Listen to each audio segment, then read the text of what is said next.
Cria-se uma ideia de que tudo de ruim que acontece nessa fase da nossa vida, que é antes e depois da menopausa, uns 10 anos, é por conta da menopausa.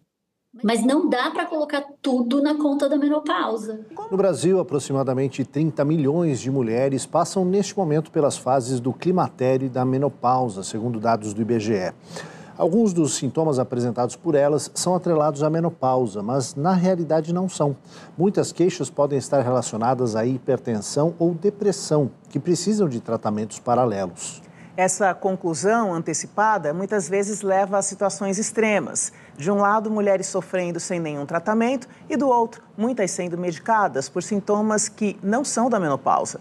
Quem nos fala mais sobre este assunto é a neurocientista Cláudia Feitosa Santana. É que o problema é que hoje em dia as pessoas estão colocando na conta da menopausa tudo. Então, cria-se uma ideia de que tudo de ruim que acontece nessa fase da nossa vida, que é antes e depois da menopausa, uns 10 anos, é por conta da menopausa. Mas não é bem assim. É difícil separar o que é do que não é. Às vezes é difícil. Mas não dá para colocar tudo na conta da menopausa. Como ter mais certeza de que a mulher realmente entrou no climatério, está se encaminhando para a menopausa? Olha, os sintomas clássicos da menopausa, que são 3.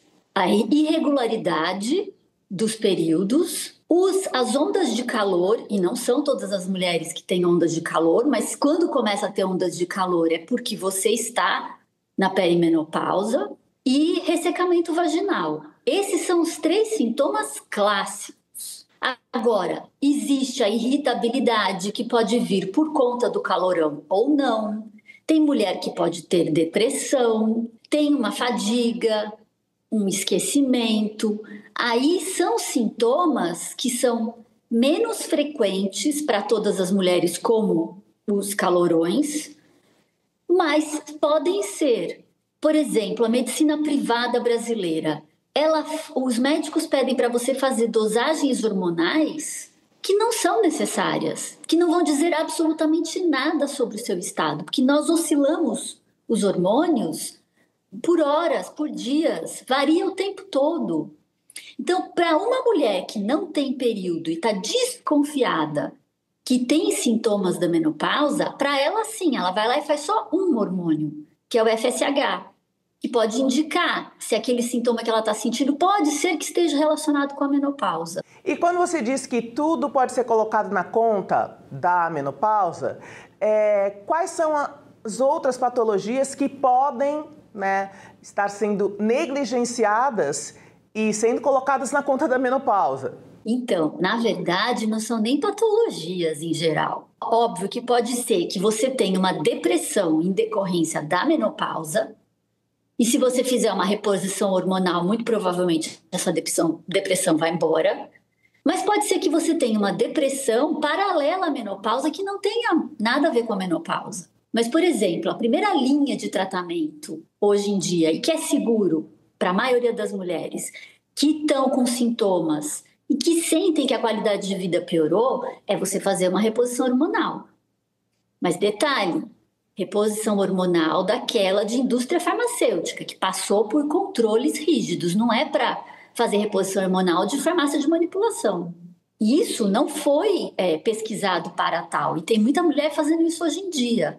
E às vezes não é uma questão de patologia, é porque faz coisa demais e não poderia mais estar fazendo. É uma nova fase da vida. O que você aconselha para as mulheres que estão entrando nesse momento, O que elas precisam realmente perceber, qual é a indicação de especialidades que elas precisam procurar? E entre as brasileiras, isso acontece mais ou menos em que fase, com quantos anos? Essa idade varia muito.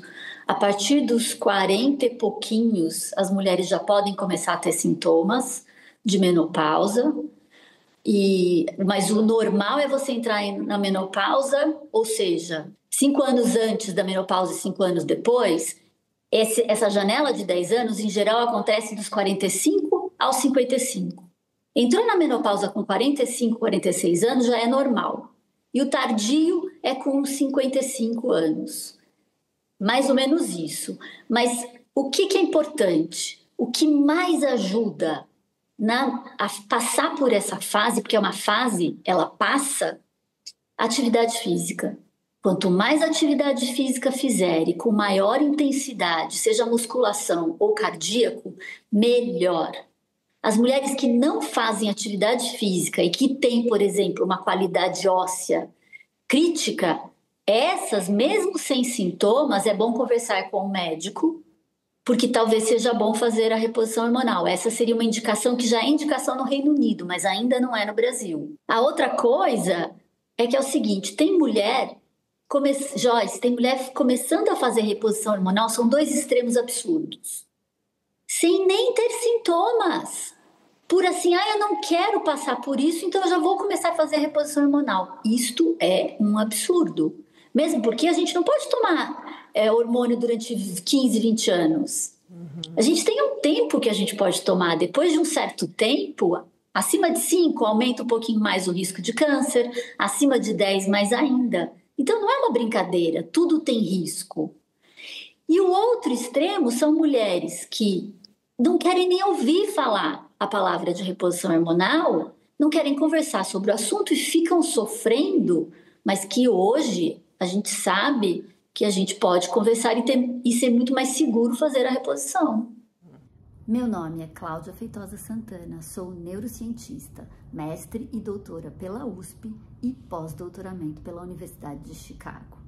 Seja muito bem-vindo aqui no meu canal. Já aproveita, inscreva-se no canal, deixe seu like.